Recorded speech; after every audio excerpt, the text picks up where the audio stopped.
कहां घुसा चला आ रहा है गरीब? निकल जाए यहां से। प्रधानमंत्री की जगह आज लाल किले पर भाषण देना चाहता हूं सर। क्या ये? बेटा ये लाल किला है, तेरे बाप का घर नहीं है। निकालो इस भिखारी को बाहर तक।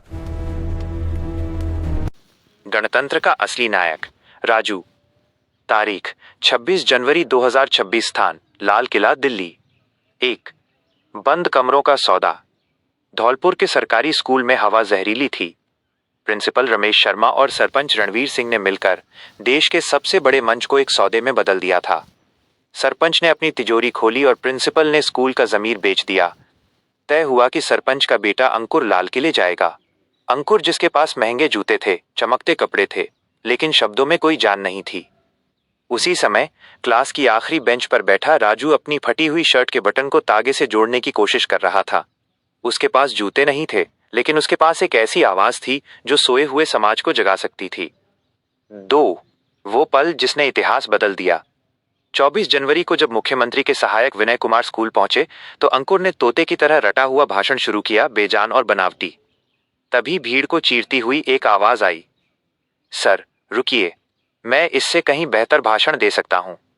बस एक मौका दीजिए। पूरा स्कूल ठहाकों से गूंज उठा। टीचर्स ने कहा, राजू अपनी औकात देख, तेरे फटे कपड़े स्कूल की बेइज्जती करा देंगे। लेकिन विनय कुमार ने राजू की आंखों में वो आत्मविश्वास देखा जो अमीरी की चमक में नहीं मिलता। उन्होंने कहा, मुझे औकात नहीं, काबिलियत चाहिए।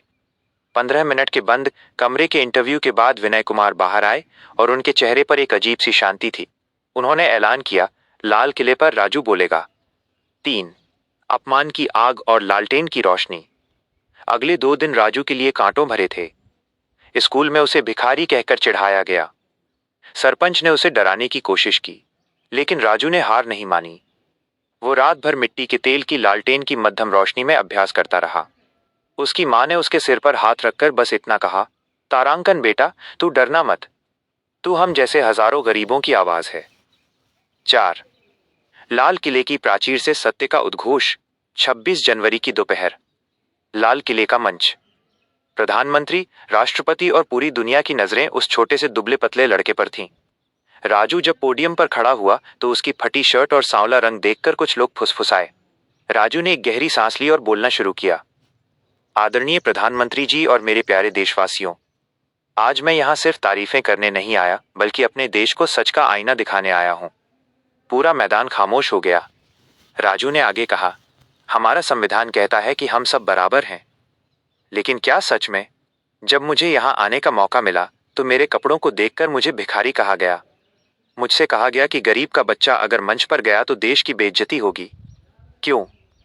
क्या गरीबी कोई अपराध है? क्या मेरी जाति मेरी काबिलियत से बड़ी है? प्रधानमंत्री की मुस्कान गंभीर हो गई। राजू की आवाज अब दहाड़ बन चुकी थी। हमारा देश तब महान बनेगा जब किसी बच्चे को अपनी गरीबी की वजह से अपना सपना नहीं छोड़ना पड़ेगा। जब स्कूल के प्रिंसिपल को तोहफे नहीं, प्रतिभा दिखाई देगी। मैं उस भारत का सपना देखता हूं जहां फटी शर्ट के पीछे भी एक महान सोच का सम्मान हो। 5। एक नई शुरुआत। जैसे ही राजू का भाषण खत्म हुआ, कुछ सेकंड के लिए गहरा सन्नाटा रहा, और फिर प्रधानमंत्री अपनी कुर्सी से खड़े हो गए और तालियां बजाने लगे। देखते ही देखते पूरा लाल किला जय हिंद के नारों से गूंज उठा। नतीजा, सरपंच और प्रिंसिपल की साजिश बेनकाब हुई और उन पर कार्रवाई की गई। राजू को पूरे देश से प्यार मिला और उसे उच्च शिक्षा के लिए स्कॉलरशिप दी गई। लेकिन राजू ने एक ही बात कही, मैं बड़ा होकर अफसर बनूंगा, ताकि फिर किसी राजू को अपनी काबिलियत साबित करने के लिए इतना नहीं लड़ना पड़े। संदेश, ये कहानी हमें याद दिलाती है कि गणतंत्र का असली मतलब समानता है। काबिलियत कभी कपड़ों या पैसों की मोहताज नहीं होती। जय हिंद, जय संविधान।